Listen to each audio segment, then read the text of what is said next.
કૃષ્ણ. ચલો આજે આપણે બનાવીશું બટાકાવડા.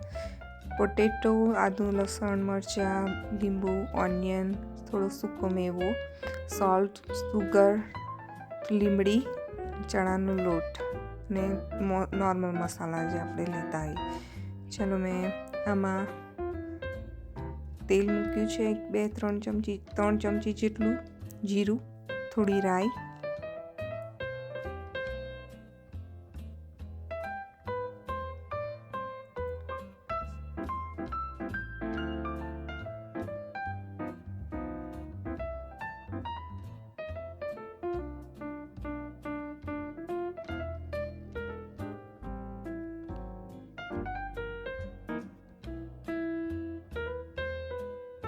હિંગ,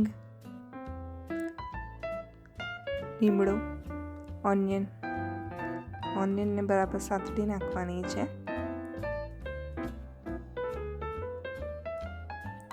તમે જો કે સતરાઈ જાય પછી તેમાં મેં બીજી બાજુ ચલો આપણે બટેકાનો માવો કરી દઈએ. ઓકે, બટેકાનો માવો મેં છીણી નાખેલા છે. એની અંદર આપણે હવે થોડું લીંબુ,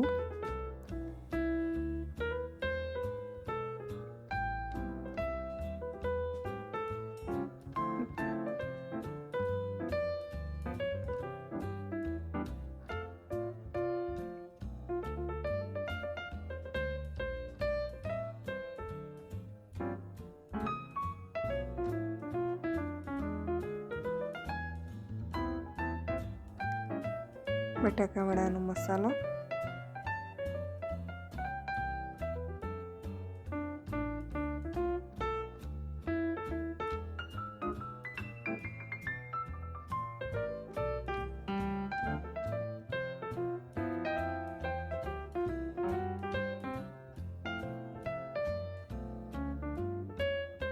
ચાલો ઓનિયન થઈ ગઈ છે ઓલમોસ્ટ,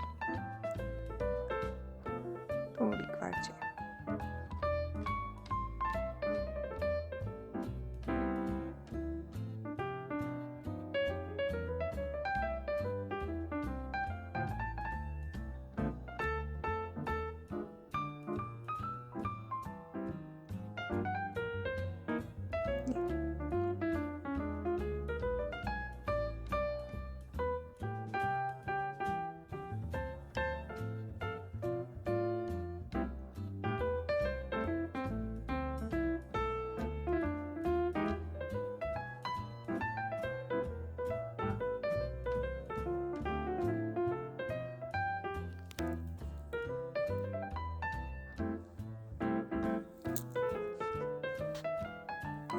ઓનિયન થઈ ગઈ છે. આપણે આદુ, મરચાં અને લસણની પેસ્ટ નાખીશું અંદર અને એને સાતળવા દઈશું બરાબર.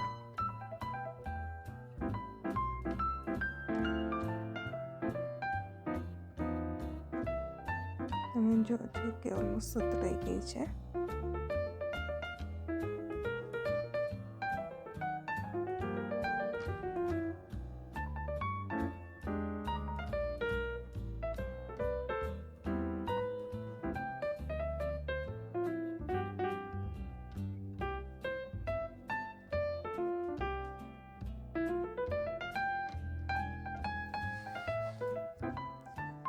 હવે તેમાં થોડી હળદર મૂકીશું અને બી થોડી સાતડી નાખીશું.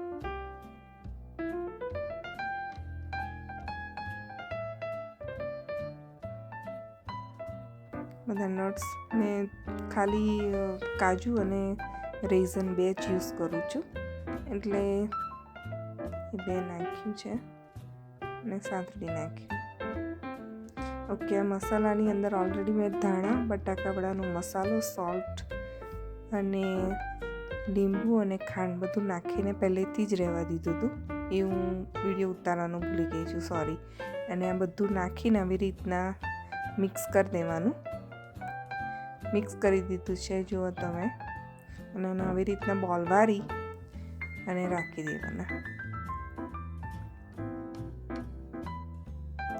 લોટ એક બાજુ ચણાનો મેં ઓલરેડી તૈયાર કરીને જ રાખેલો હતો. આની અંદર મેં સોલ્ટ અને થોડુંક મરચું નાખી અને આવી રીતના ગ્રેવી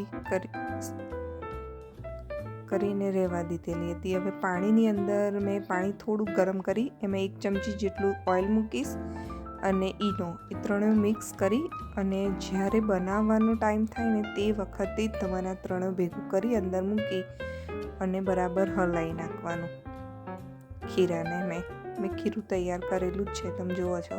હવે એની અંદર આ ગરમ પાણીની અંદર બધું મિક્સ કરી આવી રીતે મિક્સ કરવાનું અને બરાબર બધું હલાવી નાખવાનું ખીરાને. આવી રીતના ખીરું રેડી કરવાનું. ઓકે, હવે તેલ થવા આવે આપણે વડા મૂકીશું.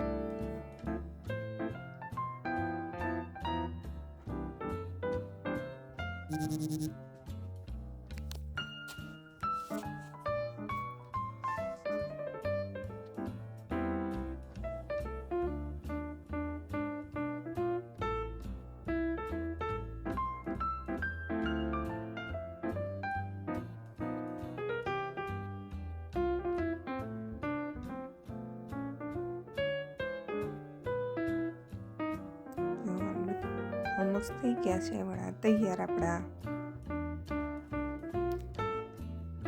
હવે આને અમે ગ્રીન ચટણી સાથે ખાઈએ છીએ.